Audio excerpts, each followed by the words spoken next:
apakah kalian menyadari ada satu fenomena aneh yang luar biasa dalam 20 tahun terakhir ini? Hampir semua platform media mainstream itu gencar banget menyebarkan satu tren, yaitu melemahkan kekuatan pria, menekan hak-hak pria, dan meninggikan hak-hak wanita. Contohnya nih, mereka menganjurkan bahwa pria itu harus nurutin kata istri. Gaji harus diserahkan, harus memasak dan mencuci pakaian untuk istri. Harus sering-sering kasih hadiah supaya istri merasa cukup diistimewakan atau punya ritual sense yang memadai. Kalau kamu bikin salah, kamu harus berlutut di atas keyboard atau durian. Baru itu dianggap cukup tulus. Kalau nggak begitu, kamu bukan pria yang baik. Sebaliknya nih, ada seorang cewek yang cuma iseng bertanya di internet, kartu grafis komputer apa yang bagus buat hadiah pacar? Dia malah langsung kena hujatan, dihina, dan jadi sasaran cyberbullying sampai harus deactivate account atau menghapus diri dari internet. Ada juga cewek yang cuma bikin video masak buat suaminya, malah langsung diserang secara pribadi. Dibilang rela-relanya jadi babu murah buat cowok lemah, seorang pengkhianat perempuan, dan lain-lain. Di bawah pengaruh opini publik yang terus-menerus disebar begini, banyak orang perlahan mulai berpikir, sudah sepatasnya wanita memegang kendali keuangan dan pria itu harus ditekan dan diperas. Katanya ini baru namanya political correct atau benar cara politik. Dunia kita ini sebenarnya baru jadi kayak gini sejak kapan sih? Hari ini aku bikin video ini bukan buat memicu pertentangan antara dua gender, tapi untuk membahas akar masalah yang lebih dalam yang menyebabkan fenomena ini. Siapa sih sebenarnya yang menggerakkan semua ini di balik layar? Terus apakah masalah ini bisa ditemukan jalan keluarnya?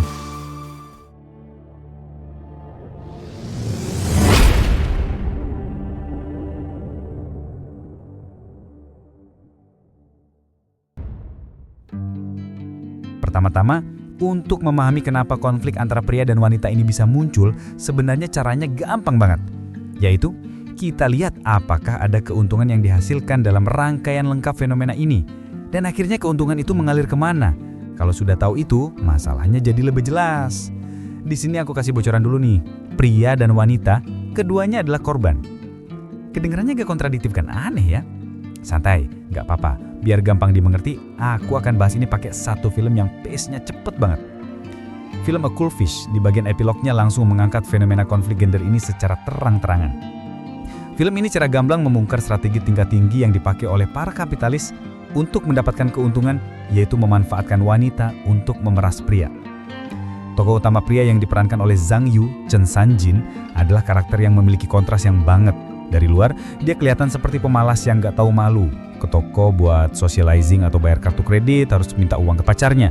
Bahkan ngejar-ngejar pacar buat nagih utang. Dia juga gampang banget kasih janji manis atau ngegombal, nanti kita bakal rajut kebahagiaan bersama, terus kita rangka impian-impian kita, langkah demi langkah. Gak cuma itu, dia juga punya banyak banget kekurangan, kayak pengecut, lari dari tanggung jawab, egois, suka genit sama cewek lain, mata duitan, cepat marah tanpa alasan, dan lain-lain. Dia benar-benar memenuhi semua citra cowok bajingan dalam pandangan kita pada umumnya. Tapi seiring perkembangan film, kalian bakal sadar bahwa di balik tampang yang kelihatan gak becus itu, Chen Sanjin sebenarnya memikul beban berat untuk menyelamatkan perusahaan keluarga. Tingkahnya yang gak banget kayak nagih utang, mata duit, atau pengecut tadi, justru terjadi karena dia terlalu bertanggung jawab, sampai akhirnya dia gak punya jalan keluar, dan cuma bisa marah-marah tak berdaya. Sementara Se Feng Mei, yang diperankan oleh Ren Sushi, tampil seolah-olah penuh integritas. Dia bahkan bisa menendang penjahat dan menghajar cowok bajingan. Dia mengarungi hidup hanya mengandalkan dua tinju besi dan mulut yang tajam. Kesan pertama yang kita dapat adalah pahlawan yang luar biasa dan bener 100%.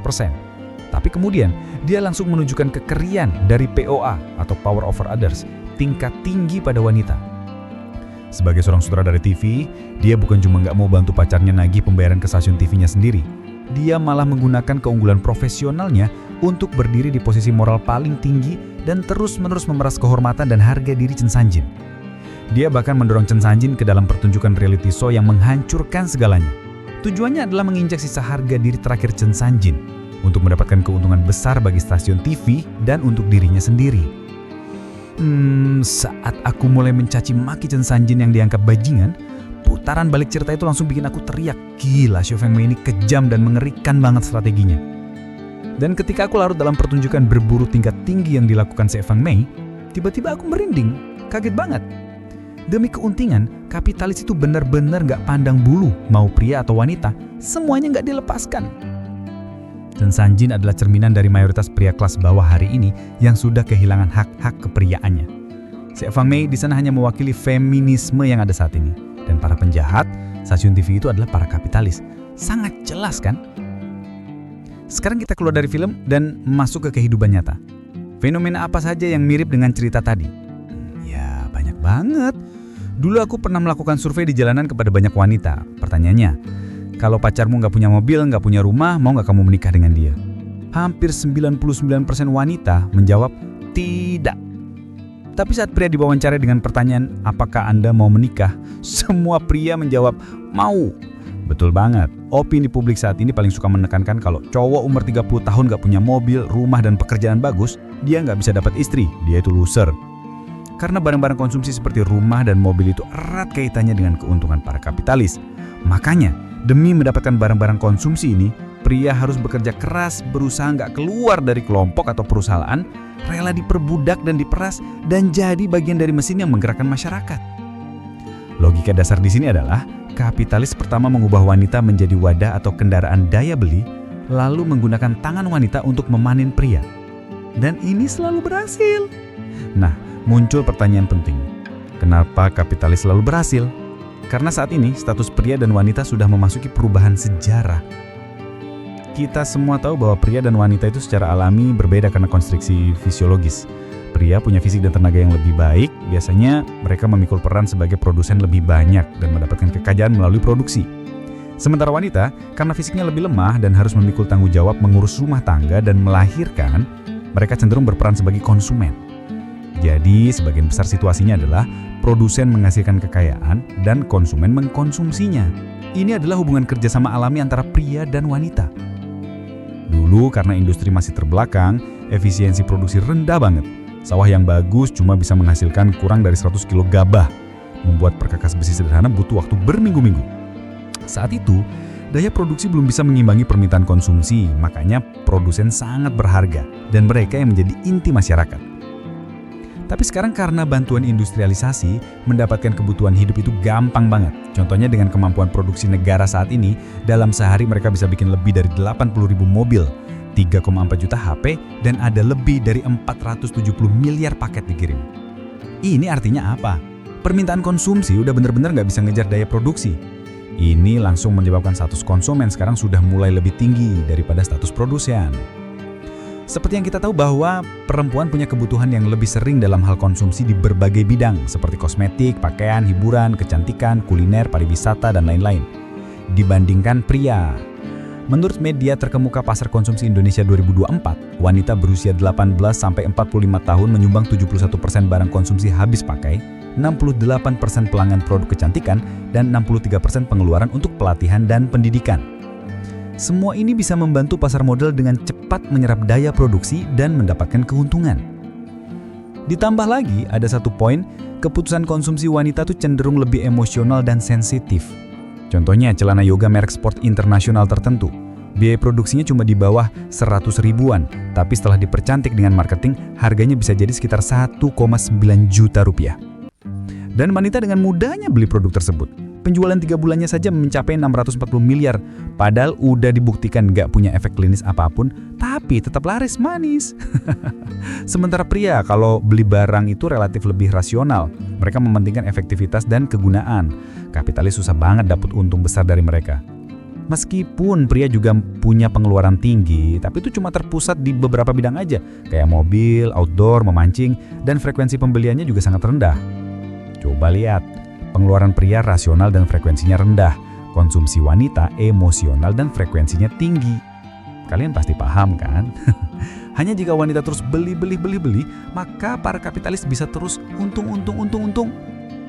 Dan kalau kapitalis mau mencapai tujuan ini, mereka perlu mengendalikan saluran media untuk mengontrol pemikiran wanita. Itu yang aku sebut di awal. Hampir semua platform media mainstream saat ini, baik itu film, serial TV, variety show, pada dasarnya selalu bicara membela wanita dan meninggikan wanita secara berlebihan. Isinya kayak bos super kaya jatuh cinta sama wanita miskin atau ajab pedih seorang lelaki pelit. Bahkan pria yang lulusan terbaik dari universitas top dan punya jabatan bagus di lembaga negara, kalau nggak bisa ngasih uang dalam jumlah besar untuk memenuhi gaya hidup konsumtif pacarnya, pria itu bakal direndahkan jadi sampah yang nggak berguna. Masalahnya belum selesai. Meluapnya konten yang meninggikan wanita secara berlebihan ini justru membawa banyak pria ke dalam situasi yang sangat menyedihkan. Contohnya di Tiongkok ada kasus Zai Xingxing tahun 2017. Si kata-kata wanita jahat Zai Xingxing ini kenalan sama pendiri perusahaan teknologi Su Xiaomao dari platform kencan. Dalam waktu singkat, 41 hari, dia sampai bisa menyelesaikan proses pacaran, menikah, dan kemudian pemerasan. Dia minta hadiah senilai 1,08 juta yuan atau 2,3 miliar rupiah kayak mobil, properti di Hainan, transfer 50.000 yuan atau 100 juta rupiah per hari. Dia bahkan memanfaatkan masalah bisnis perusahaan Su Xiaomao untuk mengancam, kalau nggak dikasih 20 miliar atau 21 miliar rupiah, aku laporin. Dan akhirnya, dia memaksa programmer jenius itu untuk menulis di surat wasiatnya dengan tulisan, aku dipaksa mati. Lalu, setelah itu dia bunuh diri dengan melompat dari gedung. Kenapa hal seperti ini bisa terjadi? Itu adalah buah busuk yang dipetik setelah kapitalis menjadikan wanita sebagai wadah daya beli, lalu menggunakannya untuk memanen pria. Kita sering lihat internet banyak orang yang menghina hak-hak pria karena mereka tahu mayoritas pria saat ini sudah kehilangan hak-hak kepriaan mereka. Yang benar-benar punya hak-hak kepriaan hanyalah segelintir kecil pria di puncak, yaitu para kapitalis itu sendiri. Hanya mereka yang masih bisa ngatur angin dan manggil hujan kayak Avatar.